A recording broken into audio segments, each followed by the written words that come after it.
Hey folks, it's Manninen for the website TahoeTrailGuide.com. Today I'm bringing you another mini tutorial about downhill technique for cross-country skiing. I think a lot of these mini tutorials aren't necessarily techniques, but they're movements that help facilitate transition between techniques. Getting low on our skis so that we can pressure down, coming up so that we can unweight or release pressure, having this athletic stance, hands out in front of us the whole time. Is that technique? It's debatable, but it's part of technique, and you can't do good technique without this. Today's lesson is basically keeping active feet. What are active feet? Active feet is this, keeping our feet active. We're trying not to get locked into this thing going downhill where we're just stuck as a statue and we can't move. When we get into these positions where we're holding the tuck, we might be making some micro adjustments to the skis underneath us, or maybe some internal adjustments in our body positioning. But realistically, we're still kind of just the statue going down the hill. So inertia can play a role in that. For example, it's harder for me to unlock from that position and then all of a sudden initiate some cool downhill turn, even if it's just a snowplow. I just want you to have this feeling of active feet while going downhill so that we're always ready for action. We're always ready to make a move. So those three situations that I use active feet are when we have a long, straight, kind of low angle descent. A lot of people just go ahead and get in a tuck, and that's fine if you want to do that. But sometimes I kind of freak myself out going down those long straight hills, like, oh, am I glued to the snow? Am I frozen in it in this position? So just remember that no, we're not. We can kind of toggle between both skis. So I like to do that on those straightaways where you don't really have to take a turn or make a turn because it's just straight. So it's kind of an artificial thing of just letting those feet kind of move around a little bit while you're still gliding downhill. Another situation is when I get to the top of a steep downhill. Before I start making turns, you got to get over, get a little momentum.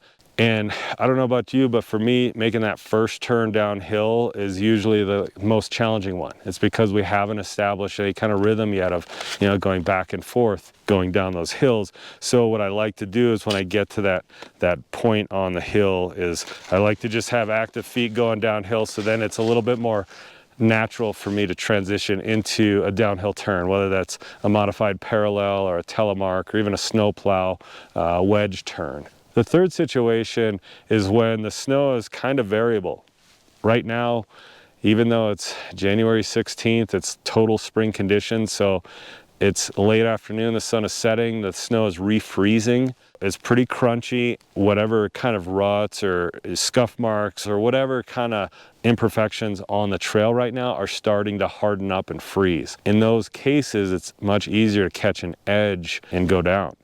So what I'll do is I'll make sure I'm using active feet through those areas. I may specifically be stepping in certain directions that avoid some of those, obstacles on the trail, but at the same time, I'm just trying to be light on the feet.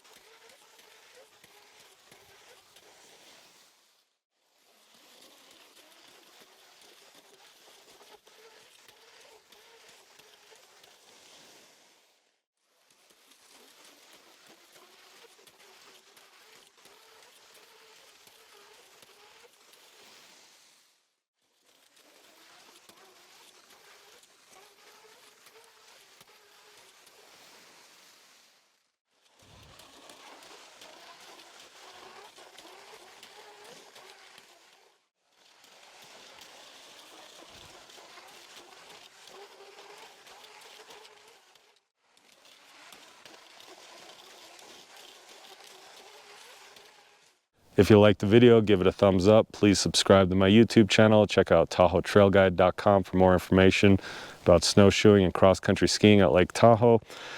Thanks so much to all my Patreon subscribers, those who tip via Venmo and PayPal. You guys are amazing. Everyone who's subscribed to whatever social media platform is your cup of tea that I'm on, I really appreciate all that. Yeah, and all the interactions and conversations. Super fun. Anyway, happy skiing. Still waiting for snow.